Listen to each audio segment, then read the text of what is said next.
오늘 서강인사이트에선 비대면 시험 중 발생한 부정행위에 대해 살펴보고자 합니다. 작년부터 올해 2학기까지 대부분의 시험이 비대면으로 치러졌는데요. 이런 상황 속에서 학우들은 시험 도중 발생할 수 있는 부정행위에 대한 우려들을 표해왔습니다. 그 우려들이 무색하게 이번 학기에도 부정행위로 의심될 만한 행동들이 발견됐는데요.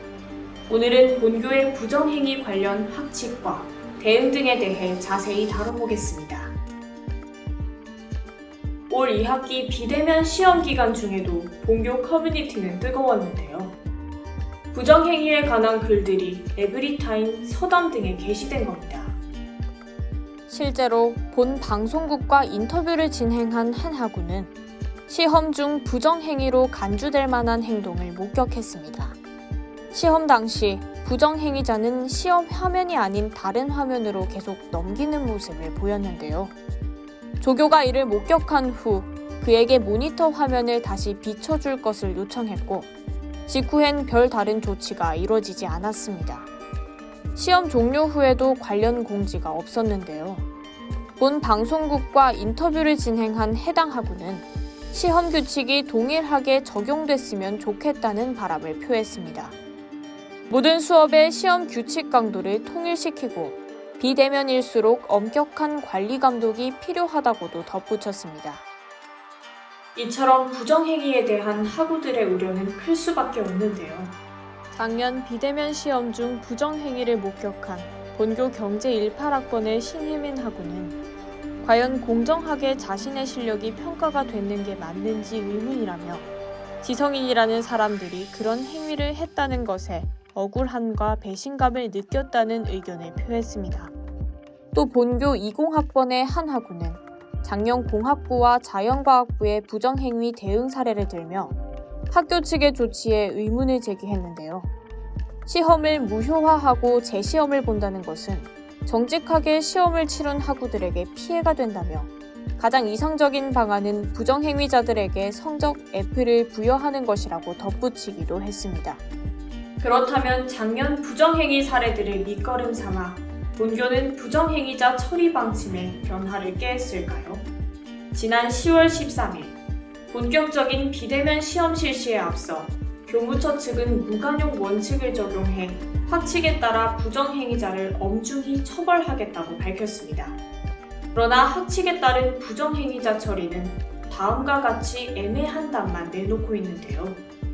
본교 학칙 시행세칙 제18조는 부정행위자에 대해 제60조에 따라 징계한다고만 명시하고 있을 뿐입니다. 제60조에도 징계는 경고, 근신, 유기정학, 무기정학, 제적 등으로 한다라고만 언급되어 있는데요. 본교는 비대면 시험이 진행된 지 2년이 다 되어가는 지금까지 여전히 부정행위 정도에 따른 처벌 강도, 절차 등 세부적인 사항을 규정하지 않은 겁니다. 타 대학들은 부정행위자 처벌을 어떻게 규정하고 있을까요? 인하대학교의 경우 시험 중 타인의 시험지를 훔쳐보는 행위는 근신으로, 미리 답안을 준비하거나 시험지를 바꾼 행위는 90일 이내에 유기정학으로 처리합니다.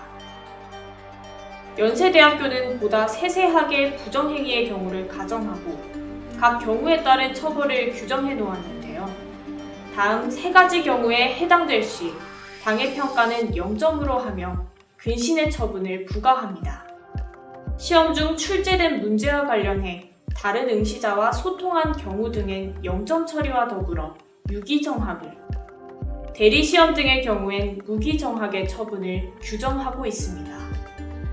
그렇다면 타 대학교에 비해 미흡한 관련 학칙을 본교의 비대면 시험 감독 가이드라인이 잘 보충해주고 있을까요? 그렇지 않습니다. 교수자를 위한 줌 활용 비대면 시험 감독 가이드라인에선 부정행위를 예방하기 위한 사항들만 다루고 있을 뿐인데요. 부정행위 발생 시 교수자와 조교가 어떻게 대응하고 어떤 조치를 취해야 하는지는 제시돼 있지 않습니다. 총학생회는 시험 진행 방식에 대한 논의가 오가는 과정에서 부정행위 신고 창구 운영, 비대면 시험 가이드라인 제작 등을 약속했는데요.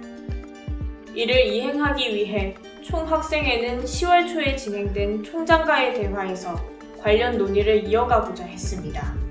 그러나 현 시점까지도 구체적인 실행 및 운영이 진행되지 않은 것으로 보이는데요. 총장과의 대화 당시 교무처 측은 부정행위 창구 운영과 관련해 명확한 방안 논의의 의사를 표하지 않았습니다. 정보통신원 측과의 논의 후 방안 마련을 위해 최대한 노력할 것이라고 밝혔을 뿐입니다. 어느덧 코로나19가 발생한 지 2년이 되어 가는데요. 위드 코로나로 대면 시험이 가능해지긴 했지만 감염병 등 예상치 못한 상황들은 언제나 도사리고 있습니다. 이에 대비해 본교는 보다 강력하고 확실한 대응 방안을 강구해야 할 텐데요. 명확한 징계 기준을 마련하지 않고 부정행위 목격자들의 말을 적극적으로 수용하지 못한다면 부정행위로 인한 피해는 다시금 언제든 발생할 수 있음을 기억해야 합니다. 지금까지 이 시간 진행의 박민경이었습니다. 감사합니다.